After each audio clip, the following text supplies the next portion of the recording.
Welcome to this summary of How to Win Friends and Influence People by Dale Carnegie, a book that has stayed in print for over 75 years and remains one of the most influential guides ever written on human relationships. Carnegie's central idea is simple but powerful.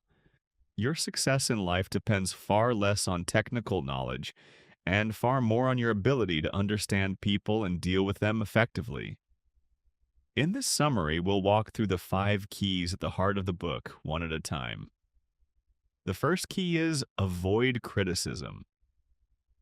Carnegie argues that criticism almost never produces the change you're hoping for. When you criticize, condemn, or complain about someone, their natural reaction isn't reflection, it's defensiveness.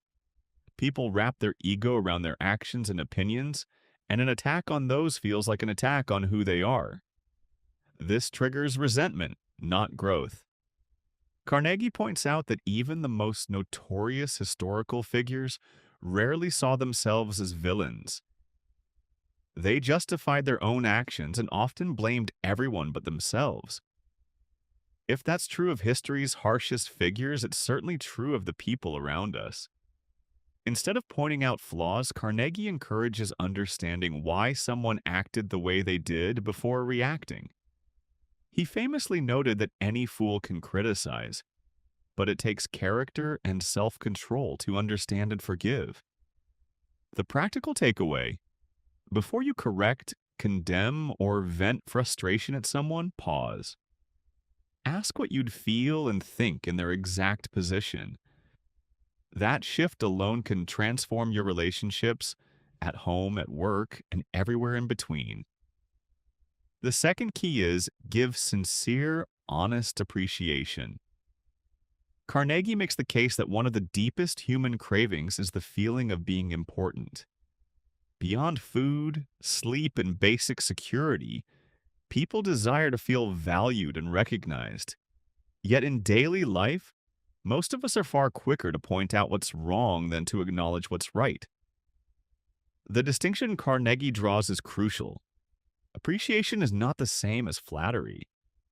Flattery is insincere, like it's telling people what you think they want to hear, usually to get something from them. People can sense flattery, and it tends to backfire.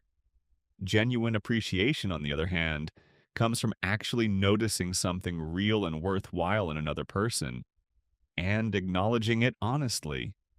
Carnegie shares the story of industrialist Charles Schwab, who credited his ability to bring out the best in people not to criticism, but to genuine encouragement and praise. Schwab believed that nothing kills ambition faster than criticism from a superior, and nothing fuels it more than sincere recognition. The practical takeaway here is to make it a habit to notice something genuinely praiseworthy in the people around you. A coworker's effort, a family member's patience, a stranger's kindness, and say it out loud.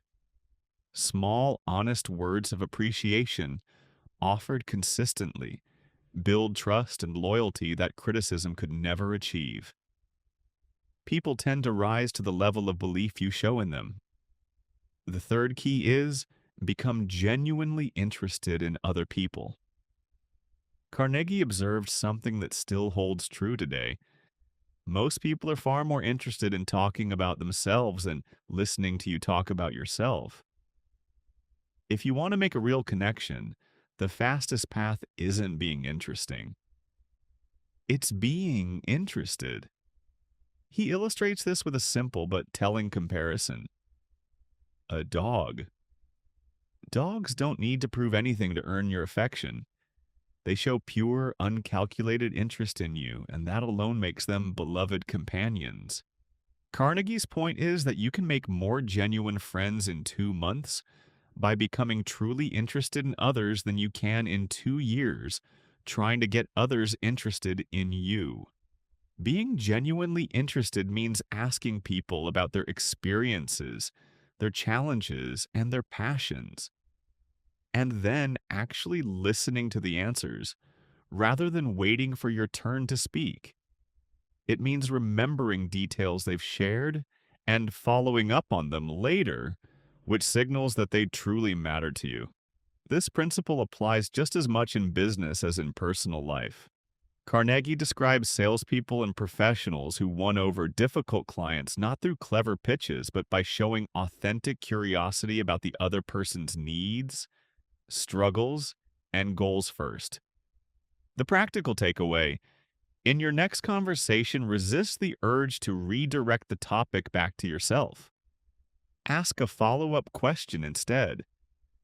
Genuine curiosity about others is one of the simplest, most underused tools for building real relationships.